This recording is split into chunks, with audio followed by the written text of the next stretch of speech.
নমস্কার, রূপা লাইফস্টাইলে আপনাদের স্বাগত জানাই। আজ বুধবার, আমি একটু ভাবলাম একটা ছোট্ট করে একটু ব্লগ বানাই।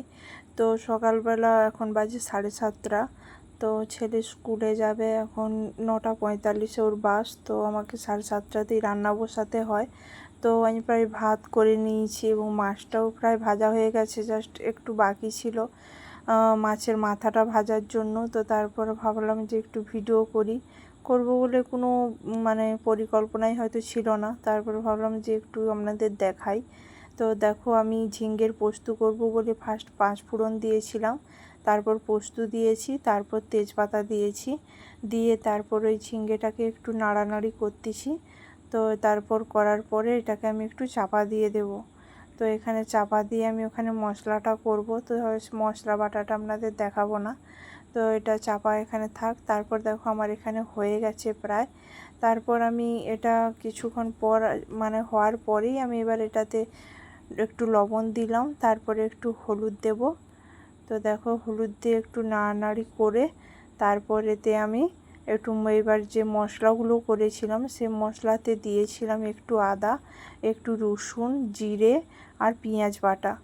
এইগুলোই দিয়ে আমি এই ঝিঙ্গের পোস্তর মধ্যে দিয়ে দিলাম। তারপর দেখো আবার একটু নেড়ে চেড়ে তারপর একটু জল দেব। জল দিয়ে আবার একটুখানি চাপা দিয়ে দেব। তারপরে এটাকে নামাতে হবে।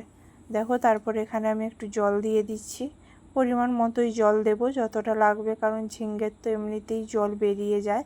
তো তবুও কষার পর একটু জল দেওয়াটা দরকার। তো আমি দেই জল একটুখানি।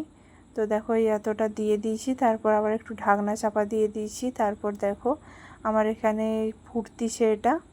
তো এটা যখন একটু গায়ে গায়ে হয়ে যাবে তারপর আমি এটা নামাবো। আর এটাতে আমি প্রায় ঝিঙ্গে পোস্ত করলে আমি আলু দেই, তো আজকে আর আলু দেইনি, ভাবলাম ঠিক আছে এমনিই বানাবো আলু না দিয়ে। তারপর দেখো ওটা হয়ে গেছে, আমি নামিয়ে নিয়েছি। তারপর দেখো এখানে মাছের যে তেল ঝাল করব, তো ফার্স্ট হলুদ দিয়ে দিয়েছি, কারণ যাতে না, দেখো মশলাটা আমি কষিয়ে নিচ্ছি। তো এটা কষা হয়ে গেলে আমি এবার জল দিয়ে দেব। আমি জলটা যে দেব আপনাদের সেরকম দেখাবো না।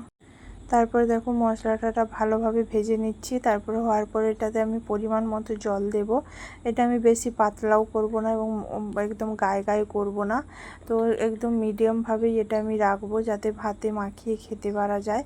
তো ডাল বাচ্চারা তো খায় না, একটু ঝাল ঝাল থাকলে তো তেল ঝালটা খুব ভালোবাসে। তো সেই জন্য আমি বেশি পাতলা করব না, হালকা মোটামুটি যাতে ভাতে মাখা যায় সেরকমভাবেই আমি ঝোলটা রাখবো। তারপরে দেখো পরিমাণ মতো নুন, পরিমাণ মতো হলুদ দিয়ে দিয়েছি। তো এটা ফুটতিছে, হালকা একটু ফুটলে তারপরে আমি এতে মাছ দিয়ে দেব। মাছটা ধরো বেশি হয়তো ভাজা হয়ে গেছে, কিন্তু এই সময় যদি আমি দেই, তো দেওয়ার পরে যদি ঢাকনাটা চাপা দিই তো মাছটা নরম থাকবে। তারপরে দেখো আমি একটু ওগুলোকে উল্টে পাল্টে তারপরে আমি ঢাকনাটা চাপা দিয়ে দেব। তারপর চাপা দেওয়ার পরও একটুখানি ফোটানোর পর আমি তারপরে আবার ঢাকনাটা খুললাম। খোলার পর দেখো প্রায় হয়ে এসছে, আমি এতটাই রাখবো, বেশি আর একে গাঢ় করব না।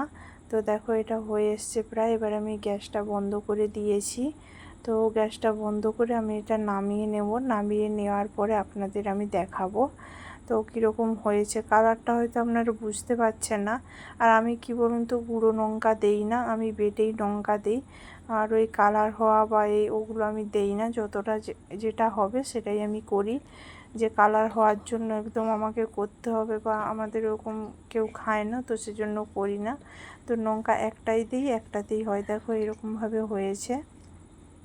তারপর দেখো ছেলে স্নান টান করে এসে গেছে, তো ওকে আমি এবার ভাত দেব। তো আমি আজ রান্না করেছিলাম, আমি এখানে দিয়ে দিয়েছি এবং এখানে আমার ভিডিওটা শেষ করলাম। নমস্কার।